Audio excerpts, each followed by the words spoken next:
Hello, everybody. This is Christopher Phillips, host of the podcast, The Openist.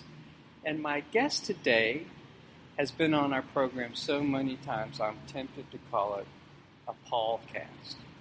Paul Martin, founder, CIO of Martin Capital Advisors, for which I am your most promising investment advisor representative. And by the way, all the background noises are from Chris, including the caveman stuff like. Can you do a lobo? Can you do a wolf?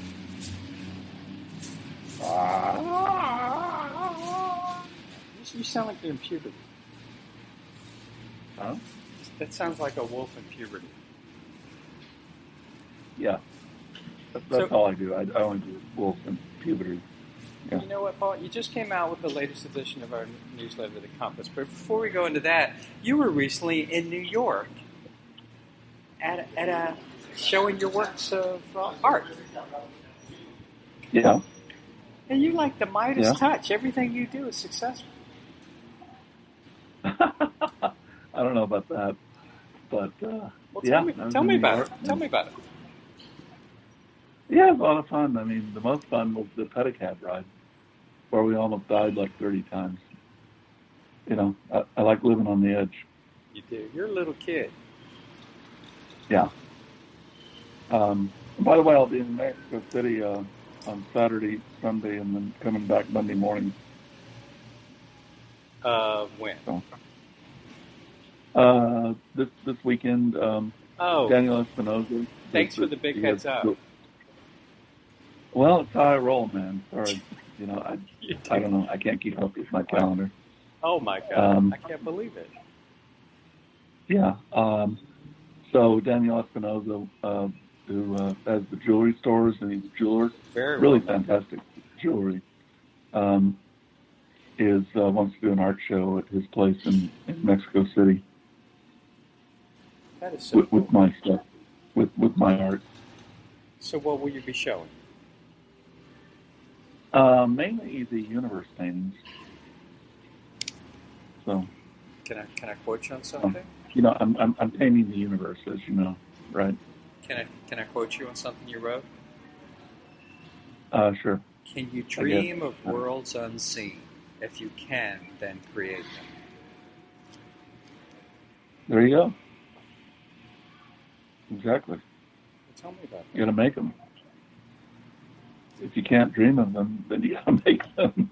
All right. Well, Paul, where'd your interest in art come from? Painting and multiverses. I think it's just about creativity. It's just about, having ideas and coming up with stuff. With art, I can just create and make things. Like the universe paintings, my original idea was just I wanted to make some big canvases. So I hired a friend of mine, his name is Elias, to make these 6.5 by 6.5 foot canvases, and then I just decided to paint the first one blue and a dark blue, and so I did that, and then put it on the floor, and I started throwing paint on it, which is my latest style, and then it started looking like the universe, and so I thought, wow, this is the universe. And so then I thought, I could do different colors. And so I've been doing multicolored universes for a while now. So you've sold some? No, I haven't sold any, which I'm glad, because I really don't want to sell them. I thought you did sell one. Huh? I thought a while back you did sell one. No, I've sold some smaller works. Some of my other paintings that I throw paint on, and I'm going to have a couple of pieces and I'll show it to McNay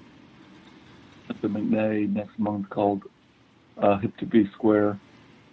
Really?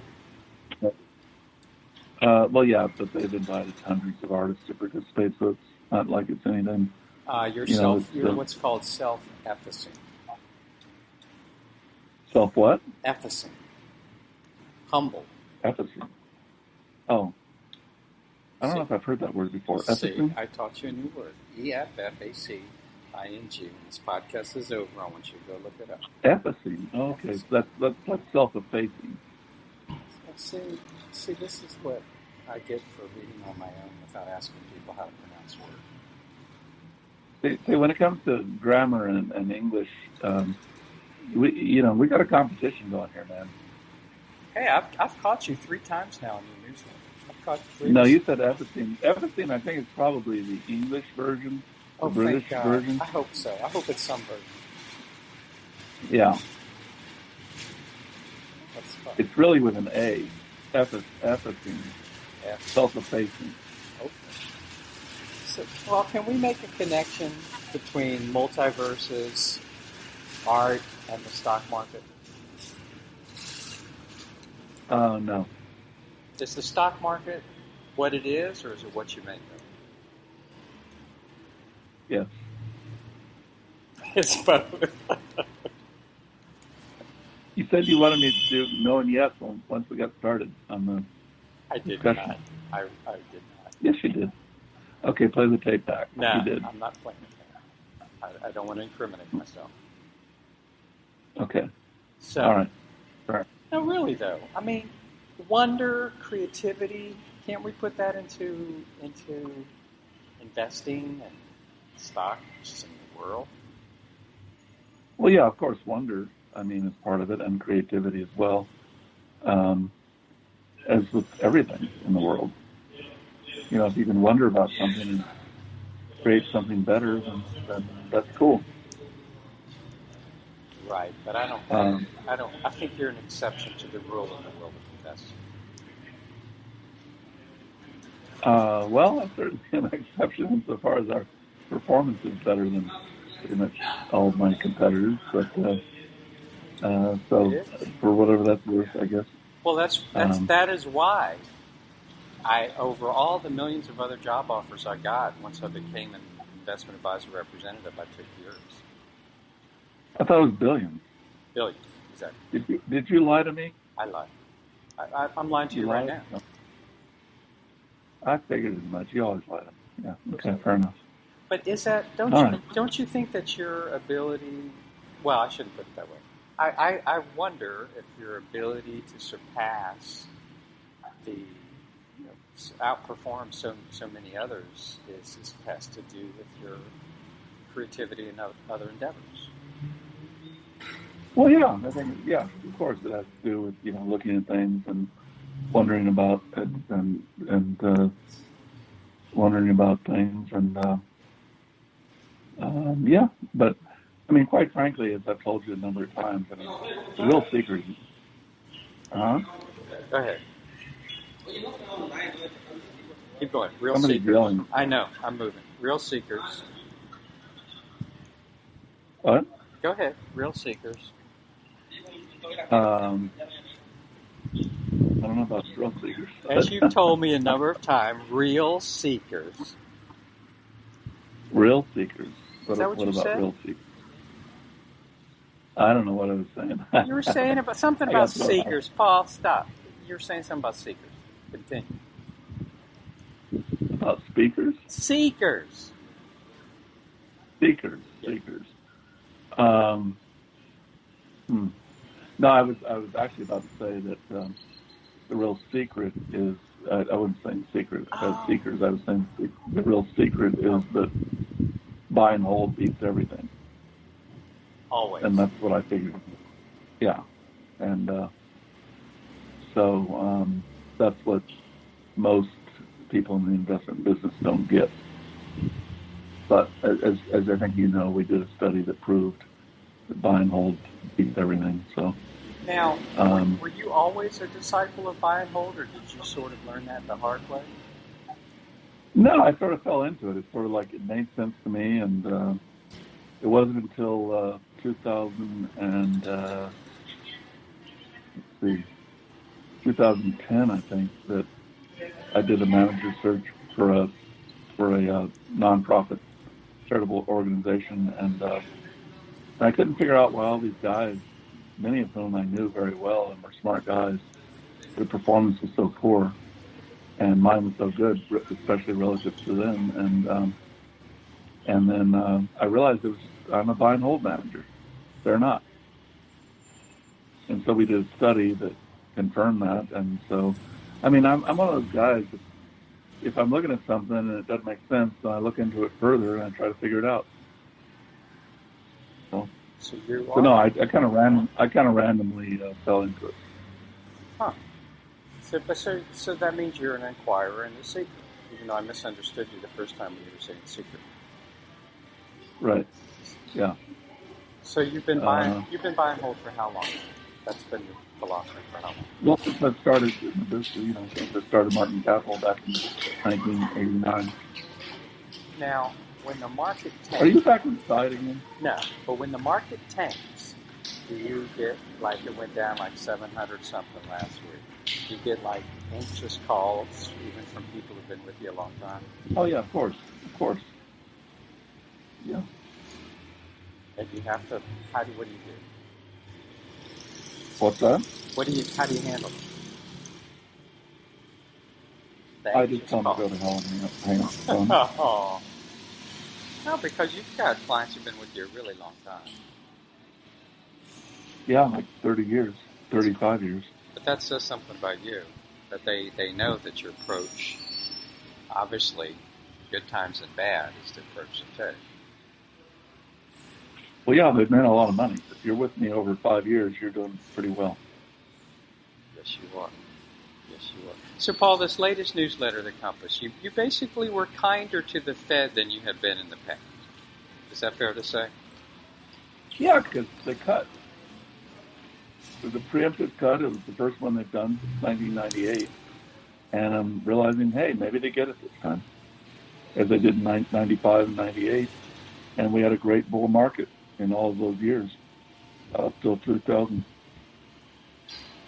Because you said to me once, the market wants to go up. Well, it does go up. It's not a matter of wanting. But you did. You said it wants to go up.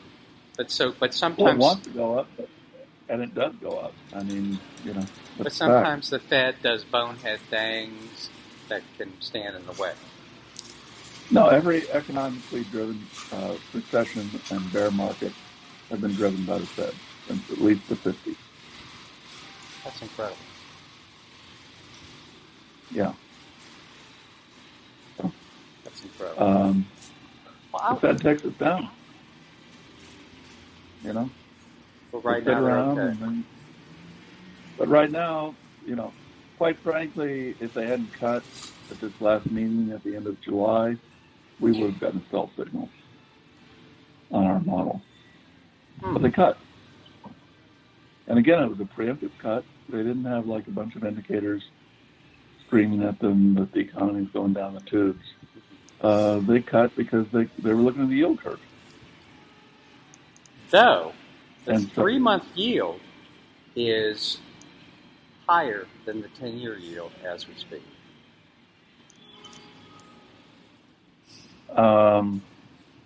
Okay. Yeah, I don't have that in front of me right now, but all the other yields are not like that yet. Again, our indicator is the severe yield curve inversion. Everybody thinks that the yield inverts and we're all going to die. That's not how it works. You've got to have a severe yield curve inversion, and we have a model that we've back tested to the 50s, and when this model gets to an extreme level, that's our signal that it's going to get ugly sooner than later. And you have a hedge for that. Have a what? A hedge. Yeah, we're offering to our clients to hedge their portfolios using index options when that happens. Now, can we talk just for a little bit about, like, the president's trade conflicts with China, the political, military conflicts possibly with places like Korea, North Korea, and Iran. Does that? I suppose that the trade controversy with China has more of an impact than possible military matters, political conflict. Historically, trade conflicts, military matters really don't matter that much. The build-up to wars matter. If we were building up to a war in Iraq, that could be a problem. Or, I'm sorry, Iran. But otherwise, again, the tariff stuff really doesn't matter in the long run. And why is that? Well, because nobody wins. They always eventually come around. Because nobody wins. So basically, the tariffs that Trump is putting on in the United States, Americans are paying it, not China. Americans are paying it, not the Chinese. I mean, I don't think most Americans realize that, but yeah, that's how it works. We're essentially adding a tax to our own people to make the price of Chinese goods more expensive. Not good. We're taxing Americans to make Chinese goods more expensive. Do you think most people get that? I don't know if they do or not. I'm not sure. I don't know. It's pretty simple. Tariff. When we put on tariff with China, China doesn't pay. We pay. And vice versa. That's how it works. That's how tariffs work. So are you pretty fairly sanguine over the longer term right now, no matter what Trump does? Well, I've taken this position ever since he was elected, and I had clients, wanting to sell everything because they were afraid of what was going to happen. And the president really doesn't have that much impact on the economy. I mean, Trump wants to beat his chest and claim that somehow, the fact that we've had a decent economy since he was elected, it's all about him. It's really not. It's all about the Fed. If we have a normal yield curve, or at least not a severely inverted yield curve, the economy's fine. That's what it's all about. Now, admittedly, the tariffs on a short-term basis can put some uncertainty in the economy and weigh it down a little bit, but they just can't last because they make no sense. They're totally stupid. I believe you. You've won me over, Paul. Okay. I'm a Paul believer. Now, Paul, let's talk about our 7th annual conversation with the Constitution that's upcoming on September 17th. Yeah. We're going to talk about Article 2 of the Constitution and executive power, executive privilege. And right. So this is interesting because the president, I sent you this, I don't know if you actually read it, but the president has said, quote unquote, that he has the absolute power to pardon himself. Chris, I'm the one that gave you that quote. No, you said no. But we'll go. No, you said the president said he has absolute authority to do anything he wants to. Yeah, it was on one of the major news stations. He was at an event a couple of weeks ago where he said that. So I said that virtually every president tacitly agrees with him, that they want to think that they can basically do it. If they can't get it through Congress through a majority vote, like Jefferson, he wanted to purchase Louisiana, so he did it without the treaty approval by Congress. That's what they do. They want to push the limit. The president has a lot of power, but why is there an impeachment clause? I mean, if the president has absolute power, how can he be impeached? He can be impeached, but what Trump's saying is that he can pardon himself afterward. That's new territory. That's new territory, bro. No, he can't pardon himself. That's not in the Constitution. He can claim that, whatever. But that's not in the Constitution. The president gets removed if Congress, has a trial and they decide that he needs to be removed. He's gone. Stay tuned. And again, the impeachment is not a criminal proceeding. Right. That's what people don't get. The impeachment is for the removal of the president. In terms of any crimes, those have to be prosecuted separately. That's right. Impeachment is simply the Congress deciding, you know what, this guy's a lunatic, get him out of here. Stay tuned. You know, I actually wrote about And this then, in a book called Constitution Cafe. so why are you saying that Trump is saying he can't be prosecuted? He'll pardon himself. How can he pardon He himself? can be There's prosecuted, no. but he's saying he can pardon himself afterwards. This is where the fun conversations go. You mean after he's president? Yeah. After he's no longer in office? After he's impeached, he's saying he has the power to pardon himself. I don't think he's read the No. Constitution. No, that's not in the Constitution. I mean, he can say whatever. I mean, he can say whatever he wants to say. It doesn't matter. Whatever. But I'm glad. I mean, we do have a Constitution. But again, the Constitution, if a president's impeached, they're not going to jail. They're not, it's not a criminal charge. It's simply that the Senate has elected to remove him from office. That's all. These are interesting times to be alive.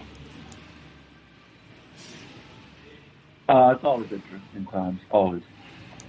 So, Paul, this is our 7th year. I mean, this has been really something special.